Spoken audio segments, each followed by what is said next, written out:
Mas o centurião, querendo salvar a Paulo, lhe ordenou este intento e mandou que os que pudessem nadar se lançassem primeiro ao mar e se salvassem em terra. Versículo 44. E os demais, uns em tábuas e outros em coisas do navio. E assim aconteceu que chegaram em terra a salvo. Podei tomar assento. E aconteceu que todos chegaram à terra em salvo. Então deixa eu te dizer uma coisa. Profetiza para o teu irmão.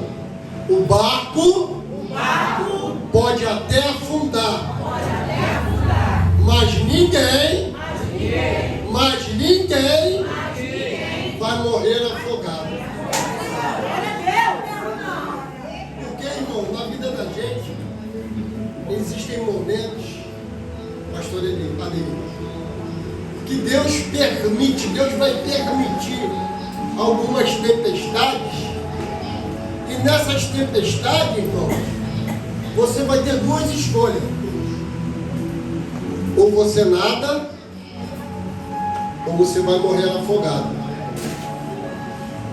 Então, irmão, Deus, Ele permite que o barco quebre para que você descubra que você precisa nadar, que você precisa sair dessa inércia, que o momento está te querendo te paralisar, tu está quase morrendo afogado, mas Deus me trouxe essa noite para te dizer: ei, é noite de você começar a exercitar esse braço e essas pernas e começar a se movimentar para chegar em terra seca. O texto diz que o navio onde o apóstolo estava, ele enfrentou um grande vento forte, porque o mar estava revolto, começou a bater nas rochas e o navio não resistiu e o barco quebrou. Aí eu fui estudar um pouquinho e nesse barco, amados irmãos, tinha aproximadamente 276 pessoas e com certeza absoluta houve desespero total, né? Pula, começa a nadar, o barco vai afundar. Mas a Bíblia diz que algo extraordinário aconteceu, porque o texto diz que ninguém morreu afogado. Porque a ordem foi a seguinte: quem pode nadar, que sabe, pula logo. Agora quem não sabe, aguarda um pouquinho para ver o que vai sobrar. Um pedacinho de prancha, um pedacinho de boia, uma caixa de isopor. E eu fiz um curso de salvatagem, até uma garrafa PET se colocar debaixo do sovaco aqui, ó. Tu fica boiando, irmão. Então o texto vai dizer que outros foram nadando em pedaços do navio. Mas a Bíblia ela faz questão de declarar que todos chegaram salvos à terra. Então escute isso aqui que é muito forte. Deus, Ele vai preservar as pessoas. Ele preservou as pessoas, mas interessante que Ele não preservou os barcos. Porque, irmãos, a vida cristã, ela não nos isenta de alguns naufrágios, de algumas quedas. Porque Jesus disse que no mundo tereis aflições. Igreja boa, peguei um pastor dando uma aula maravilhosa. O mundo, ele diz que no mundo tereis aflição. Ei, observe isso aqui. Ele não disse talvez, ele disse tereis. Então, irmão, às vezes o seu barco, ele pode ser o seu emprego, pode ser o seu projeto de vida, o seu relacionamento com alguém, e ele quebra. E você quer logo morrer afogado.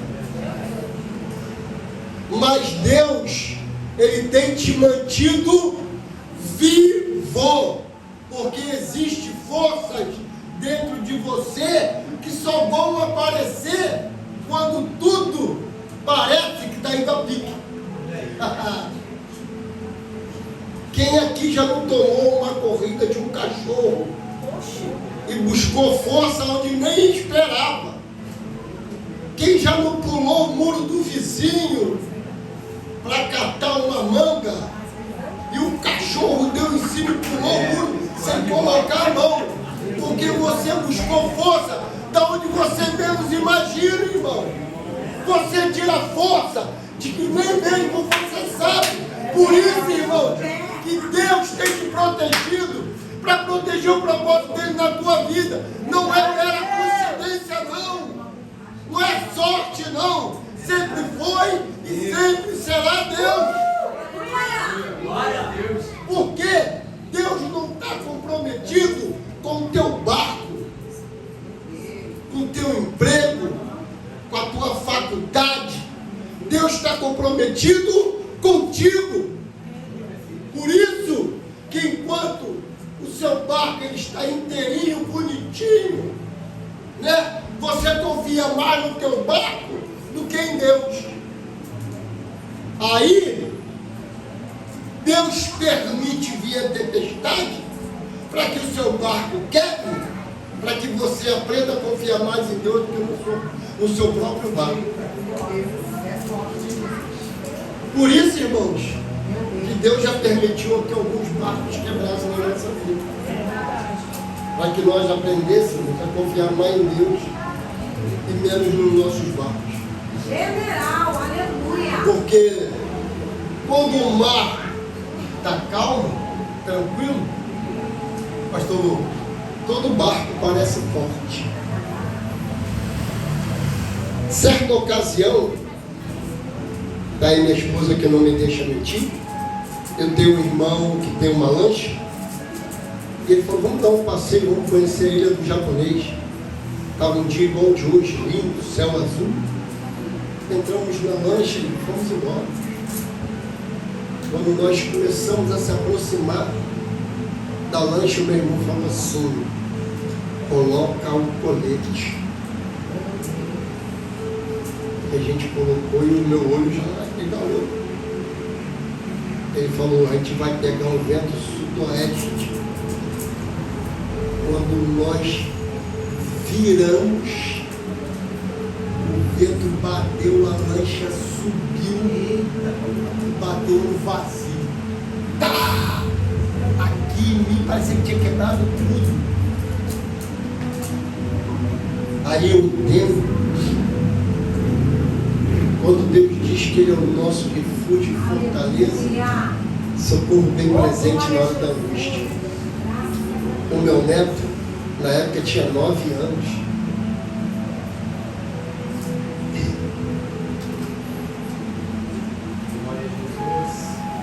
Ele se ajoelhou e clamou, pastor Emílio.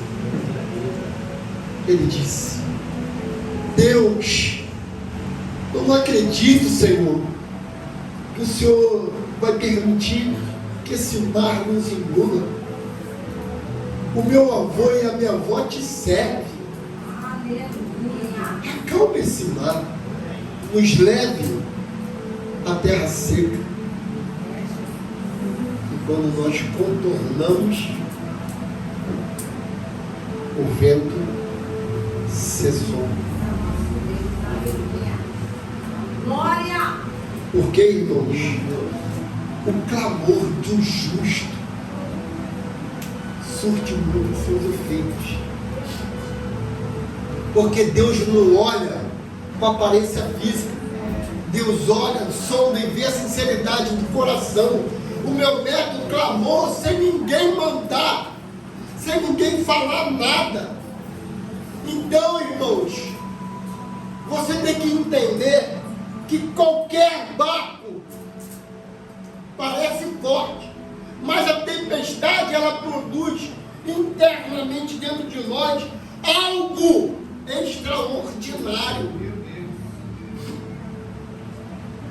que nos faz pensar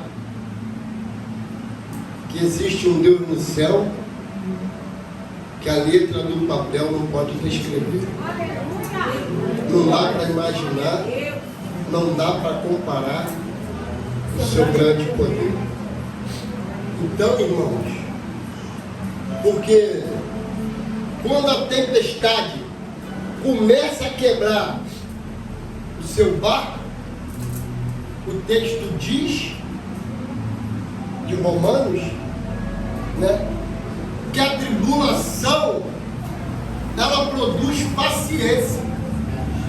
E observe aqui a sequência, irmãos, espiritual.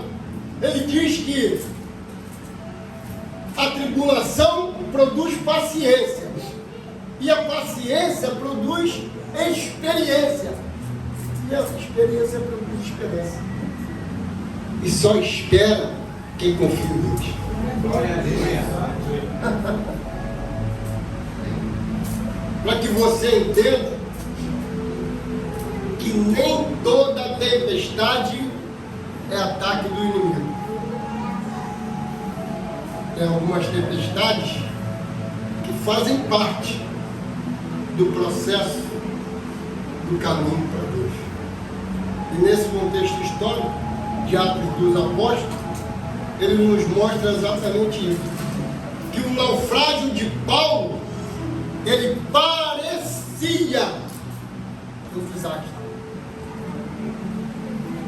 Mas Paulo não podia morrer naquele mar, porque havia uma promessa de Deus sobre a vida de Paulo, que Paulo pisaria em Roma. Então, se existe uma promessa de Deus sobre a sua vida, o vento vai se levantar, a tempestade vai afrontar o teu barco, as dificuldades elas virão, porque elas são reais, e nós não estamos isentos, independente de cargo eclesiástico. Servimos a um Deus Todo-Poderoso, somente. Mas às vezes ele deixa o barco dar uma sacudida para ver qual o nível de intimidade que você está. Porque tem gente que quando o barco dá uma balançada, lá em Mateus vai dizer que no barco só tinha discípulo. O barco deu uma balançada e todo mundo ficou com medo.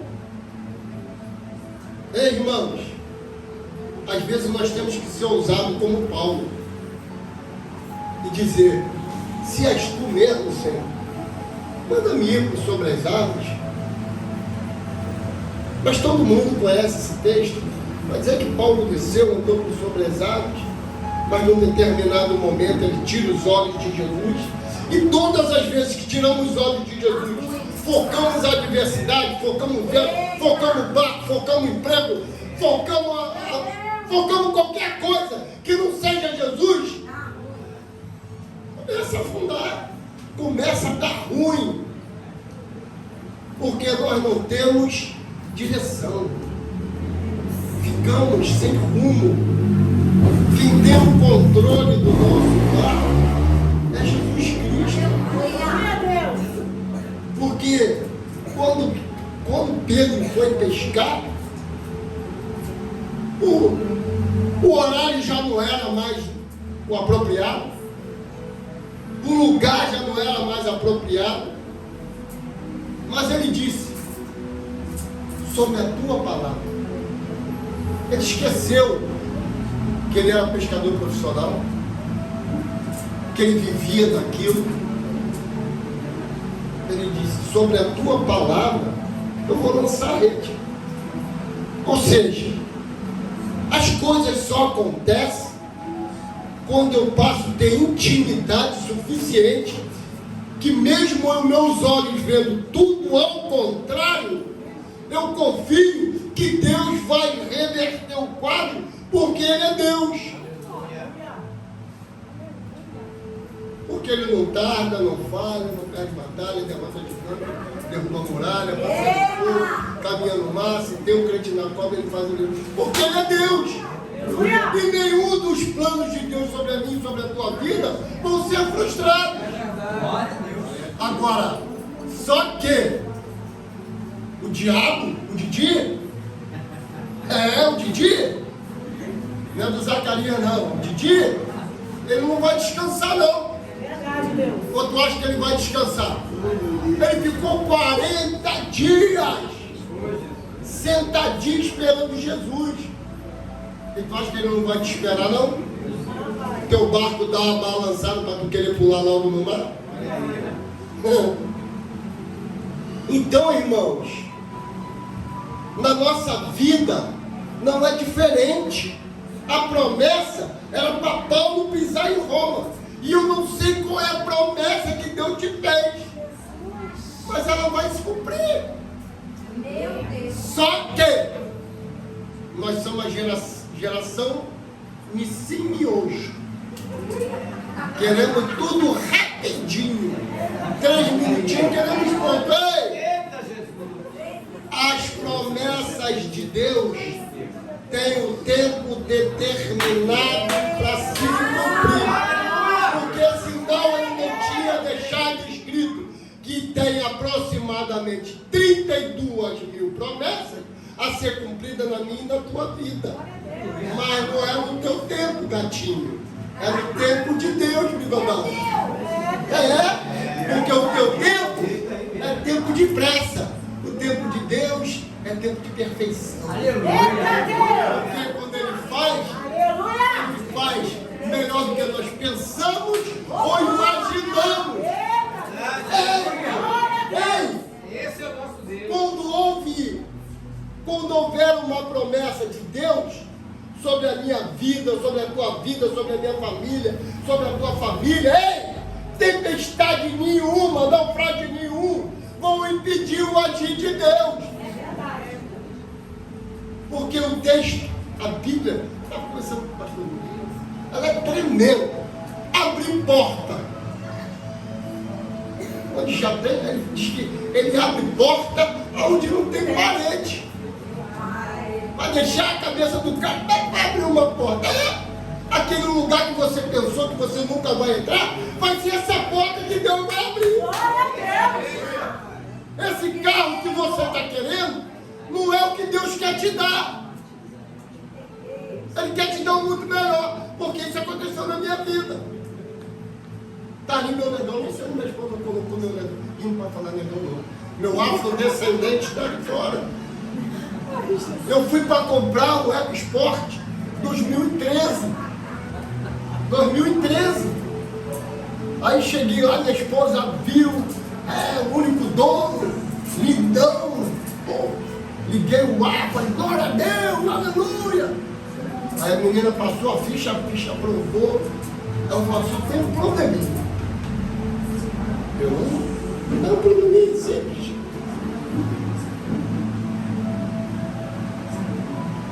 O senhor tem que dar 10 mil de entrada. Falei, 10? Coloca aí de 24 para 48, 96, 70. Ah, tem 100 e tal. Empurra esses 10 mil aí. Nada. Saí de lá, querendo pular do barco. Jesus, que isso, que vergonha que eu passei. Eu glorifiquei, exaltei, disse obrigado, Jesus. E chegou na hora, a porta se fechou. Aí saímos, aí uma moça veio. Você estava comprando carro? Não estava. Te interessa comprar um carro zero? Em plena pandemia, eu estava comprando um 13, 2020. Ela queria me, de 13 e estava pulando para 2020. Queria até quero, não tem condições. Sabe que eu falei que eu não tinha condições? Você confia? Você confia de eu tirar foto da sua habilitação?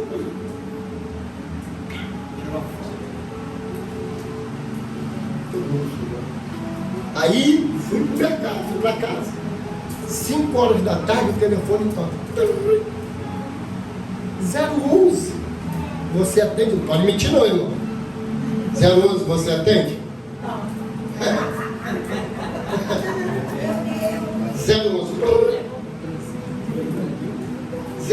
O menino ligou 15 vezes. Falei, minha filha, eu não comprei nada, não quero nada, não devo nada. A bênção estava assim. Meu Deus. Jesus estava quase empurrando a porta, falando, abre logo, atende isso aí, rapaz. E eu nada de atender, pastor. Aí quando eu...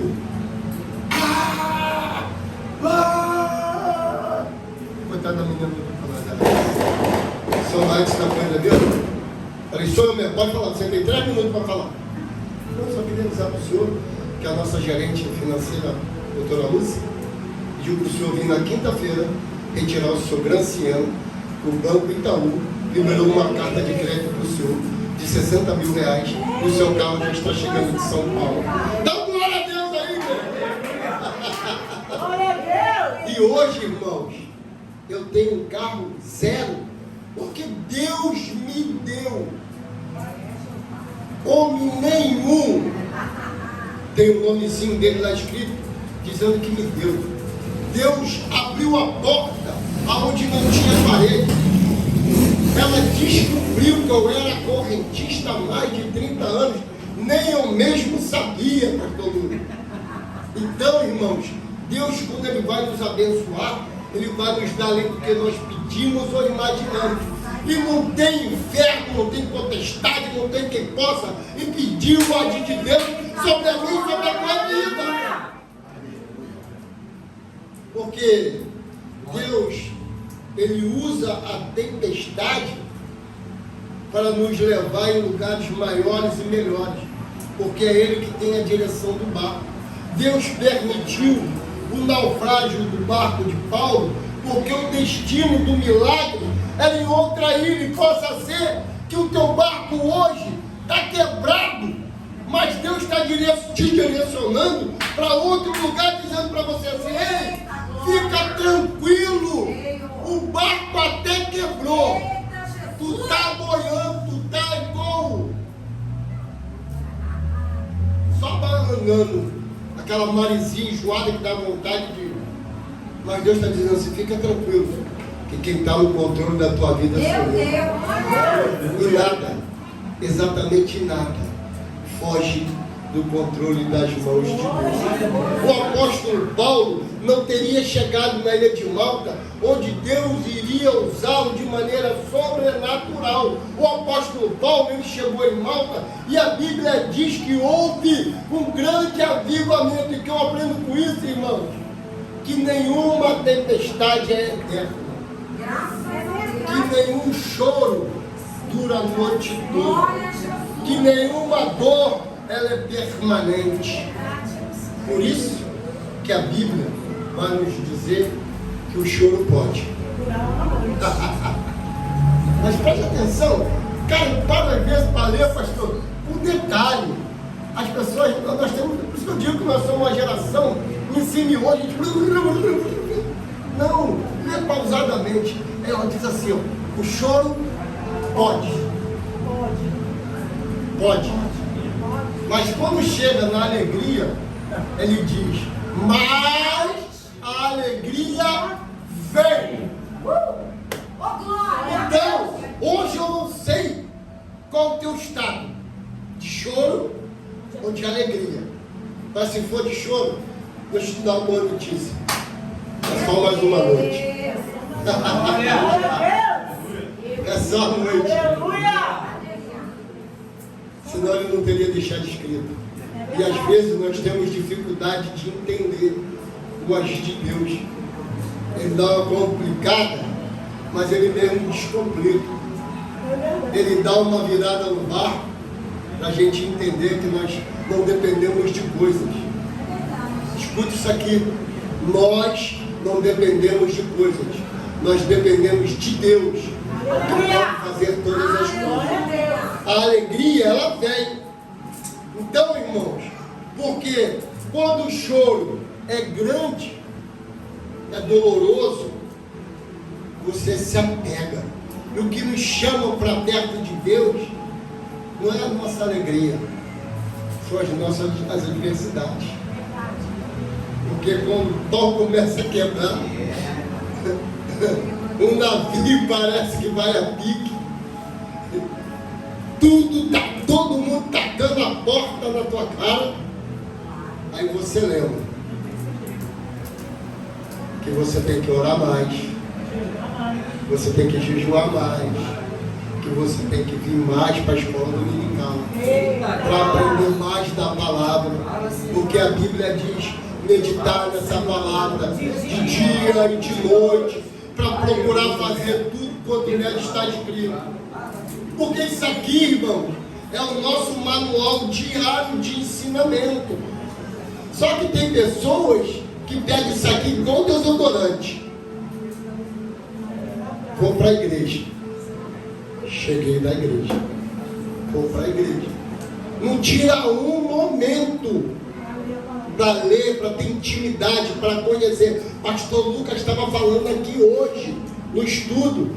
Ei, o povo perece por falta de conhecimento. As pessoas têm...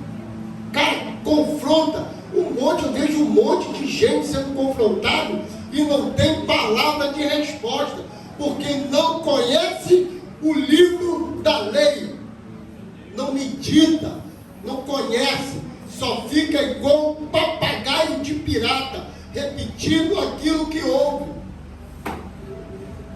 Um dia desse eu fui pregar, aí a menina falou assim: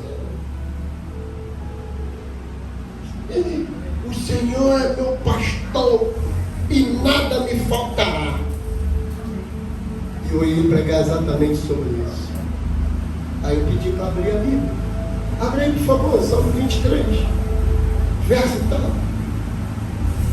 Aí ela leu. Aí disse: o Senhor é meu pastor.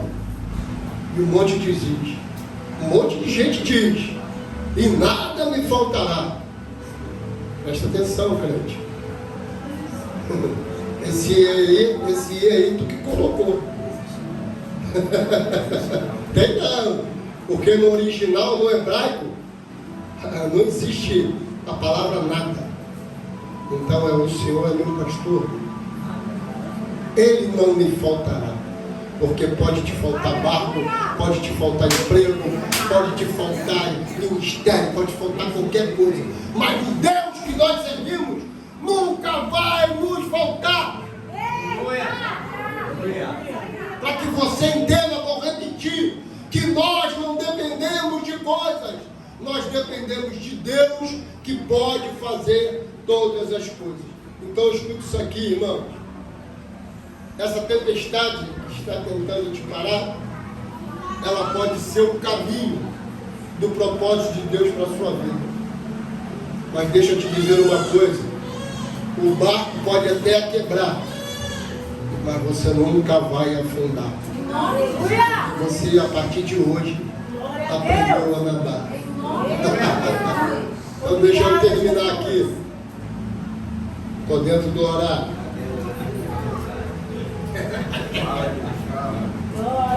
Quem sobrevive a grande naufrágio carrega dentro de si uma autoridade espiritual diferenciada. Porque você vai dizer: eu já passei por isso. Fica tranquilo, Deus vai resolver para você. Porque o Deus que eu sirvo é o mesmo que você serve. Então, irmãos, você carrega uma autoridade diferenciada. Não é porque você é mais crente do que o teu irmão, não. Você carrega uma autoridade diferenciada, porque Deus já te levou em grandes tempestades, já te tirou de lá. Obrigado. Aleluia. Né? Amém. Grandes tempestades já passaram. Deus te preservou. Deus quebrou vários barcos, mas permaneceu tu e a tua família na presença. Todos chegaram em terra. Ninguém ficou para trás. É isso que nós temos que entender. Não deixar ninguém para trás. Aleluia! Está com dificuldade? Joga uma boia. Joga um pedaço de isopor, Olha, Rafa Pet. joga uma garrafa PET. Se preciso for, Aleluia. agarre ele na adjunto, para que o seu barco, mesmo em constantes tempestades, Deus sempre esteja no controle dele. Graças a Deus. Porque Deus nunca vai permitir nós chegarmos em mares altos para ser engolido por Ele. Por isso que Ele sempre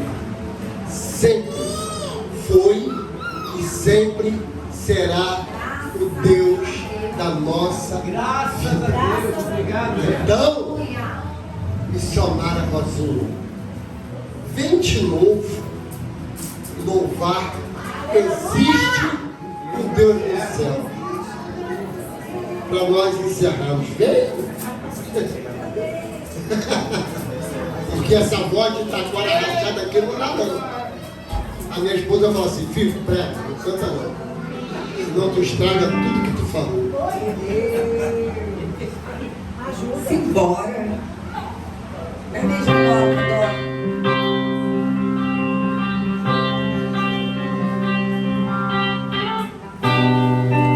Jesus está aqui, não foi?